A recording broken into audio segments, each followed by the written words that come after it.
अशा या कार्यक्रमाचे अध्यक्ष जिल्ह्याचे नेते श्रीराम शेळके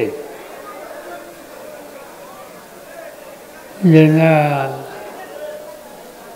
कालच्या लोकसभेच्या निवडणुकीमध्ये मोठ्या मताने आपण विजय केलं. ते खासदार भास्करराव बर्वे, खासदार राजाभाऊ वाले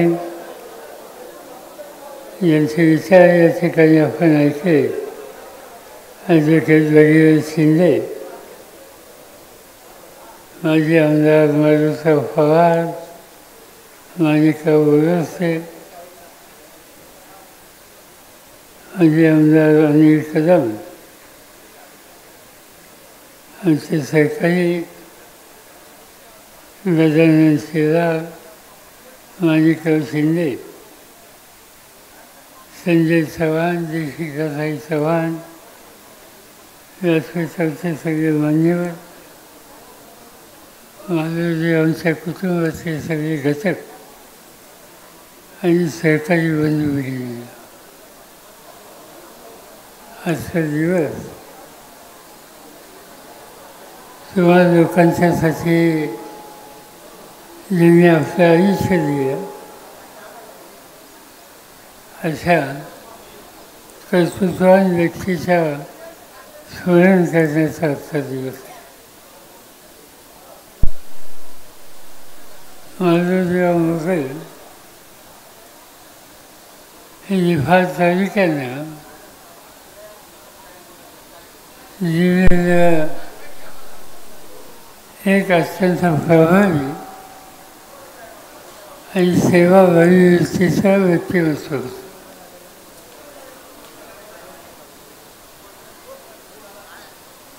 महाराष्ट्राच्या विधानसभेमध्ये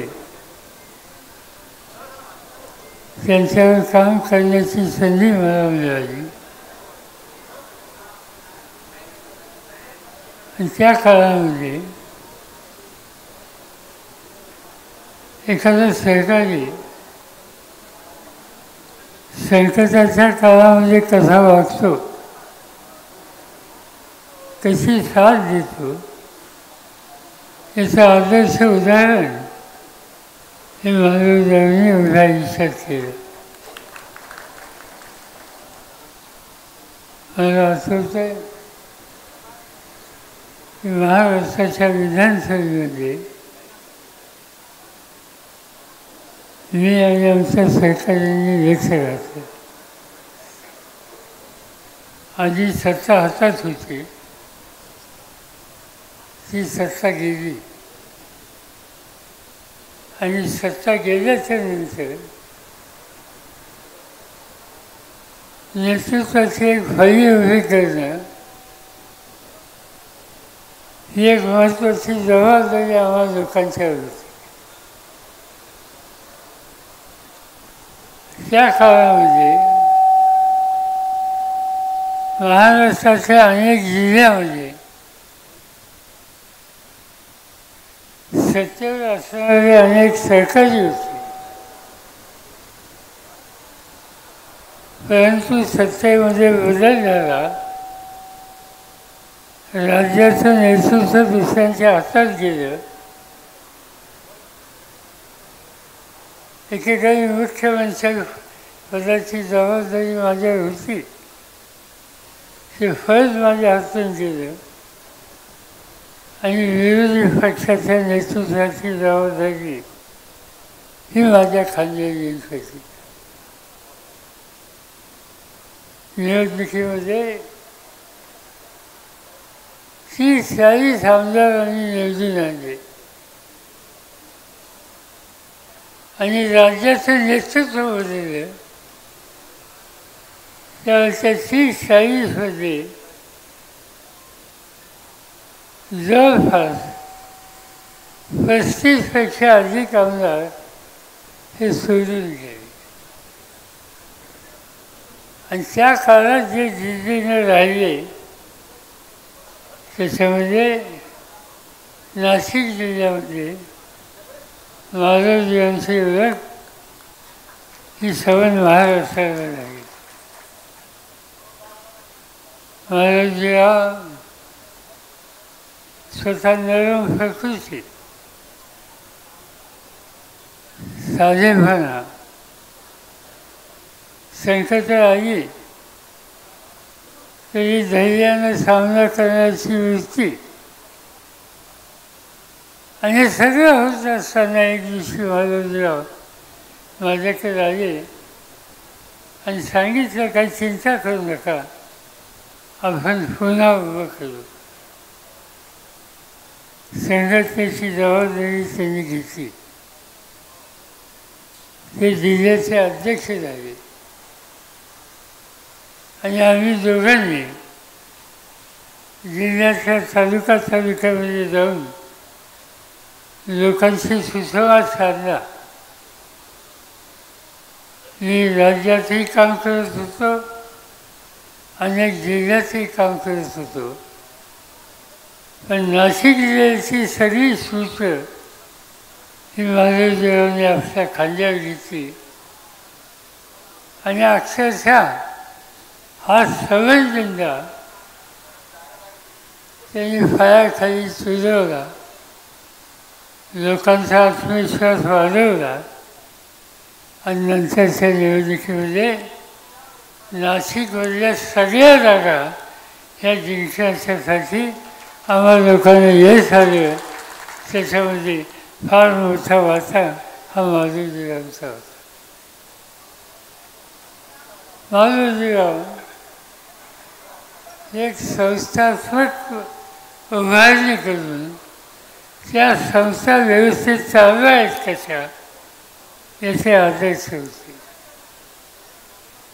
निफाड सरकारी साखर कारखाना असो, त्याचं नेतृत्व केलं. जिल्हा मध्यवर्ती बँकेचं नेतृत्व केलं, जी एक अत्यंत महत्त्वाची शैक्षणिक संस्था या जिल्ह्यामध्ये उभी राहिली आणि हजारो विद्यार्थ्यांना ज्ञानदान देण्याचं काम जे केलं. त्या महाराष्ट्र शिक्षण संस्थेचं अनेक वर्ष नेतृत्व महाराजांनी केलं. अशा अनेक चांगल्या संस्थेचं नेतृत्व हे महाराजांनी केलं. त्याची मालिका जर सांगायची झाली तर त्याला फार वेळ लागेल. आणि म्हणून सतत या जिल्ह्याच्या भल्याच्यासाठी विचार करणारा हा नेता. शेती हा त्यांचा अत्यंत आवडता विषय होता. निफाड तालुका असो, आजूबाजूला असो, मग ती द्राक्षाची शेती असेल, अन्य पिकांची शेती असेल, या सगळ्यामध्ये महाराजांचा जीव होता. आणि शेतीच्या क्षेत्रामध्ये आणि शेतकऱ्याच्या जीवनामध्ये बदल कसा होईल आणि त्यासाठी काय काय करण्याची आवश्यकता आहे, हा विचार महाराजांनी अखंडपणाने केला. आणि त्यामुळं एक तुमच्यासाठी सर्वस्व देणारा एक नेता म्हणून त्यांचा परिचय हा आपल्या सगळ्यांना आहे. दुर्दैव एकच होतं की ते लवकर निघून गेले. सेवा केली, पण त्यांच्या पुढं आणखीनही काही जबाबदाऱ्या कदाचित परमेश्वराने दिल्या असाव्यात आणि त्यामुळं आपली अपेक्षा नसताना सुद्धा एक दिवशी ते आपल्याला सोडून गेले. पण ते गेले असते ते त्यांचं कर्तृत्व, त्यांनी केलेली सेवा, त्यांनी घेतलेली भूमिका ही निफाड करण्यास काय, पण नाशिक जिल्ह्यातल्या सर्वसामान्य माणसाला कधी विसरता येणार नाही. आणि याचं एक समाधान हे तुम्हाला मला हा सगळ्यांना होत असतं. मला आणखीन एका गोष्टीचा उल्लेख या ठिकाणी करायचा आहे. माझं जेव्हा गेले नवी पिढी आज त्यांची ही जबाबदारी घेतली. चिरंजीवांनी हे काम खांद्यावर घेतलं. आपल्या पद्धतीने जे जे काही काम करता येईल आणि माधवजीरावांची परंपरा ही चालत आहे या दृष्टिकोनातून चिरंजीवांनी अतिशय चांगली कामगिरी करण्याचा निकाल घेऊन त्या पद्धतीनं ती पावले टाकतात. माझी तुम्हाला विनंती ही आहे की माधवजीराव गेले, आज त्यांचा वारसा त्यांचे चिरंजीव चालत आहेत.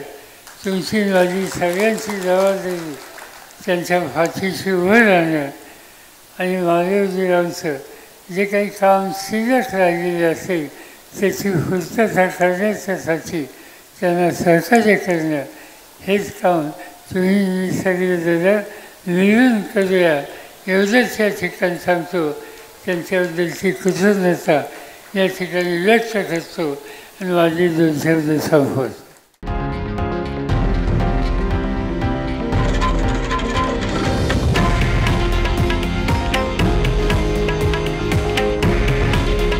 हे आहे देशातील नंबर 1 न्यूज नेटवर्क आणि आपण पाहत आहात TV9 मराठी. काळजी तुमची, हित महाराष्ट्राचं.